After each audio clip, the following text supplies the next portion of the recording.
Hey everybody, Scott Ogan coming at you here. In this video, we're going to start showing you how you can use your tech that you get to get better at golf. All right, everybody, Scott Ogan coming at you here. Thank you so much for tuning in.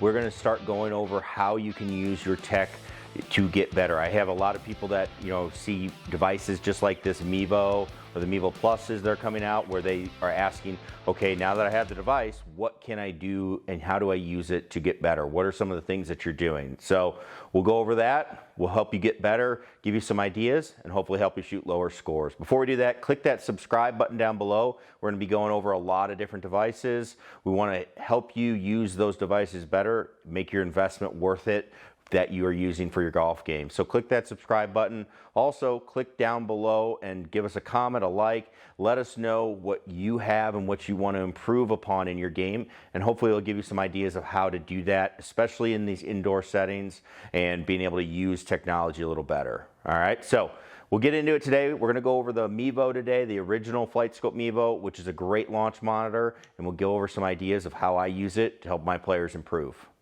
All right, so like we said, we're going to go over the Mevo here. Why the Mevo? Well, I think this is a great versatile launch monitor that we can look at. It's one that, a lot of people have it, where it's either the Mevo or it could be a Swing Caddy, the Voice Caddies, all these little launch monitors that come out, Earnest Sports, where, okay, I've got something to judge how far I'm hitting it. That's great. And what do I now do with it? So we want to go over that. It's pretty much my favorite launch monitor that I've ever owned, and I've had TrackMan's FlightScopes. This one is so easy to use. It's so easy to set up. It's accurate, and you can get so much out of it for the price. Can't beat it. So let's go ahead. Let's talk about it and what we're looking at. So first, I'm going to set it up. So again, just real easy. Pop it on down. Very, very easy to set up. Just got to have the ball in front. So what are we looking at as we go through to hit some shots here for a Mevo? We're going to work on wedge play. What's my favorite thing to do with the Mevo? Work on wedge play, especially that mid-range, kind of half wedge range. That's where a lot of people I see kind of give away strokes. And when I start having people work on their wedges, the number one thing I hear is they'll say, oh, well, if I could see it, I'll just hit it. And maybe, but what if there's a bunker in the way? What if there is some sort of dip in between you and the hole? That would create an optical illusion. You have to have some sort of starting point with your yardages of where you can get the ball to. That's the first thing. The second thing is I actually like taking away the target to work on this, because we're not worried about how close it is to the hole. We're just worried about getting the ball to launch in a consistent manner. So I like to put these 4 parameters up working on wedge play. So we've got club speed, we've got smash factor, got carry yardage obviously, and we've got launch angle. Okay, so I've put up these numbers and I hit a shot. I wish I would have got this one on tape, but it was a great one. So I wanted to show it to you. My goal is to hit it 50 yards. I've got my 60-degree wedge, okay? And what am I looking for with these numbers? So the first thing is I'm looking for my smash factor, which is club speed to ball speed.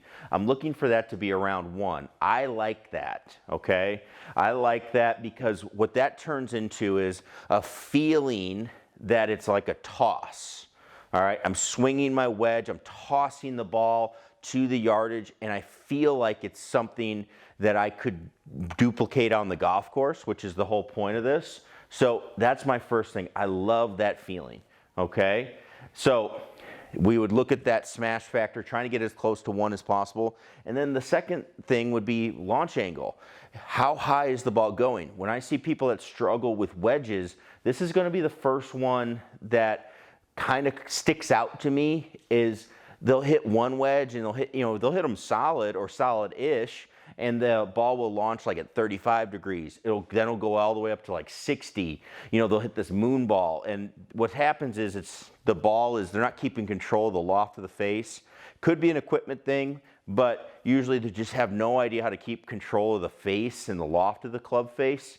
So they're getting a ton of variability in the club face loft, and that ball is launching at very different angles, okay? Now, I've heard, things in the past where you know, people have said, hey, you want to launch it like 30 degrees, do this, do that. You know, that's something that it could be true.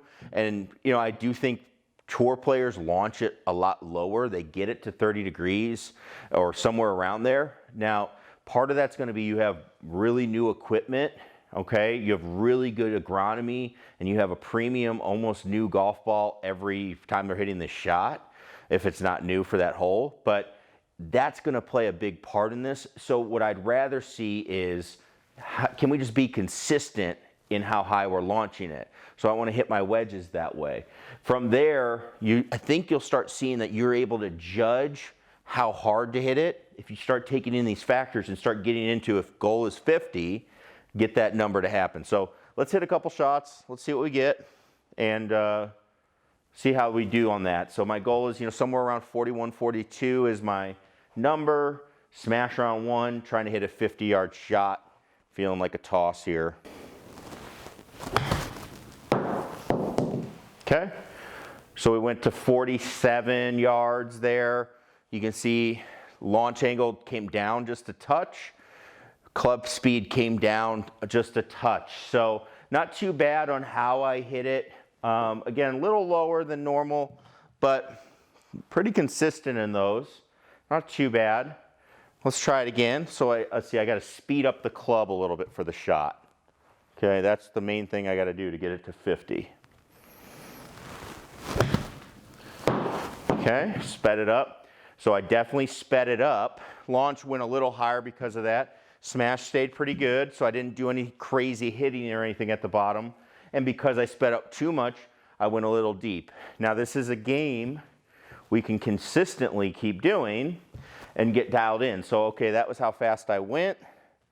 Let's go a little slower. 47, beautiful. So I had to bring the ball flight down to get where I wanted it, okay? So that was the main thing I started taking away, okay? So as you can see, we're starting to practice in a way where, all right, we're not focused so much on, all right, do this with my swing. I'm focused on make the golf ball do different things to generate the yardage or the shot that I want. So we're reverse engineering a shot. So really, really helpful stuff as you're going through to play and start working on your games. Try and figure out what things are influencing your golf ball to get the yardage that you want. I think that's an important thing that we want to look at, because you're going to have a better feel for what's going on. You're going to be able to say, all right, you know what, I have to deliver the club like this, do this. All of that comes from what you're seeing happen with the golf ball as it launches. So that's really important as you're going through and learning. All right, so you can see we went through and we started doing our analysis of our tech here, okay? So we were doing our look at our tech, starting to show you what I like to do. First thing I like to do is set up some parameters. That's the best thing you have going right now, is you have a chance to see how you're influencing the golf ball. All of these things that are happening, you can adjust them. You can change with the golf club. You can work on that in your game. I want to see, all right, hey, I was hitting shots, I was starting to come up a lot shorter. Okay, I need that ball to drive a little bit more for the size of the swing I want. I want to see that thing drive out there. That all of a sudden let me get to my smash goal, that let me get to my club speed goal, which with the ball speed makes the smash. I started realizing, all right, my launch has to be at a certain condition if I'm going to get to about what my yardage is, right? So I can start using the tech to understand what I can influence as a player to make the ball do what I want. Now, what do I see most people do with it? They're using the tech to start working on positions of the swing, hoping that this influence will happen. That's not how it usually works. I think if you ask really, really good players and ask them to make adjustments, they're gonna go through a process just like we went through and start analyzing numbers. That's why TrackMans and all these launch monitors have been great, because we're not just taking a random guess anymore. We're starting to see, you know what, that ball's going a little too high. Start lowering it. That should make it go farther. There you go. Golf gets a lot simpler. You're not going to chase squirrels and rabbits through the dark. You're just going to be working on what you need to get better. All right, so with that, hopefully this helps you start figuring out wedge game. Some things you can try, you can practice.